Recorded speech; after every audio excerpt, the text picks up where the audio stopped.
Hi friends, ಎಲ್ರಿಗೂ ನಮಸ್ಕಾರ. ಇವತ್ತು ತೋಟ ಹತ್ರ ಬಂದಿದ್ದೆ. ಸ್ವಲ್ಪ ಕೆಲಸ ಇತ್ತು ತೋಟದಲ್ಲಿ.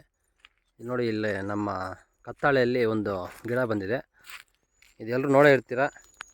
ಇದ್ರ ಹೆಸರು ಗೊತ್ತಿದ್ರೆ ಕಾಮೆಂಟ್ ಮಾಡಿ. ಇದನ್ನು ನಮ್ಮ ಕಡೆ ಸಂಕ್ರಾಂತಿ ಹಬ್ಬಕ್ಕೆ ಬಳಸ್ತಾರೆ ಹೆಚ್ಚಾಗಿ. ಈ ಗೊಬ್ಬೆಳ್ಳು ಇರ್ತಾರಲ್ಲ, ಅದಕ್ಕೆ ಜಾಸ್ತಿ ಬಳಸ್ತಾ ಇರ್ತಾರೆ. ಇದು ಅನೇಕ ರೀತಿಯ ಔಷಧಿ ಗುಣಗಳನ್ನು ಹೊಂದಿದೆ. ಆಯುರ್ವೇದದಲ್ಲೆಲ್ಲ ಬಳಸ್ತಾ ಇರ್ತಾರೆ.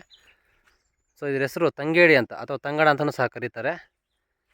ಸೊ ಇಲ್ಲಿ ಏನು ನೋಡ್ತಾ ಇರೋ ಹೂವು, ಇದು ಈಗ ಸೀಸನ್ನು ನವಂಬರು, ಡಿಸೆಂಬರ್, ಜನವರಿ. ಸೊ ಈ ಸೀಸನಲ್ಲಿ ವಿಪರೀತ ಹೂ ಬಿಡುತ್ತೆ. ಇದರಲ್ಲಿ ಅನೇಕ ಯೂಸಸ್ ಇದೆ. ಅದರಲ್ಲಿ ಒಂದನ್ನು ಹೇಳ್ತೀನಿ. ಸೊ ವಿಡಿಯೋನ ಆದಷ್ಟು ಲೈಕ್ ಮಾಡಿ, ಹಾಗೆ ನಿಮ್ಮ ಫ್ರೆಂಡ್ಸ್ಗೆಲ್ಲ ಶೇರ್ ಮಾಡಿ. ಇಲ್ಲಿ ಹೂವು ಏನು ನೋಡ್ತಾ ಇದ್ದೀರಾ? ಸೊ ಈ ಹೂವನ್ನ ಕಿತ್ಕೋಬೇಕು. ಇಲ್ಲಿದೆಯಲ್ಲ ಹೂವು, ಈ ರೀತಿ ಬಿಡಿಸ್ಕೊಂಡು ಒಂದು ಗ್ಲಾಸ್ ಡಬ್ಬದಲ್ಲಿ ಹಾಕ್ಕೋಬೇಕು. ಈ ರೀತಿ ಹೂವಂಗೆ ಬಿಡಿಸ್ಕೊಂಬಿಟ್ಟು ಗ್ಲಾಸ್ ಡಬ್ಬಾಗೆ ಹಾಕ್ಕೊಂಬಿಟ್ಟು ಅದಕ್ಕೆ ಶುದ್ಧವಾದಂತಹ ಕೊಬ್ಬರಿ ಎಣ್ಣೆ ಹಾಕ್ಕೋಬೇಕು.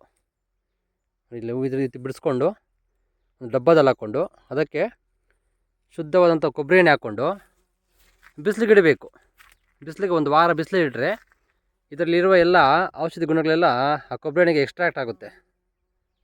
ಸೊ ಆದಾಗ ಅದನ್ನು ನಿಮ್ಮ ಮುಖದ ಮೇಲೆ ಕಲೆಗಳಿರುತ್ತಲ್ಲ, ಕಪ್ಪು ಮಚ್ಚೆಗಳು, ಸೊ ಅಂಥ ಜಾಗದಲ್ಲಿ ಆ ಒಂದು ಎಣ್ಣೆನ ಹಚ್ತಾ ಬರೋದ್ರಿಂದ ಸೊ ಆ ಕಲೆಗಳಿರುತ್ತಲ್ಲ ಮುಖದ ಮೇಲೆ, ಆ ಕಪ್ಪುಗಳು ಅನ್ನೋದು ವಾಸಿ ಆಗ್ತಾ ಬರುತ್ತೆ.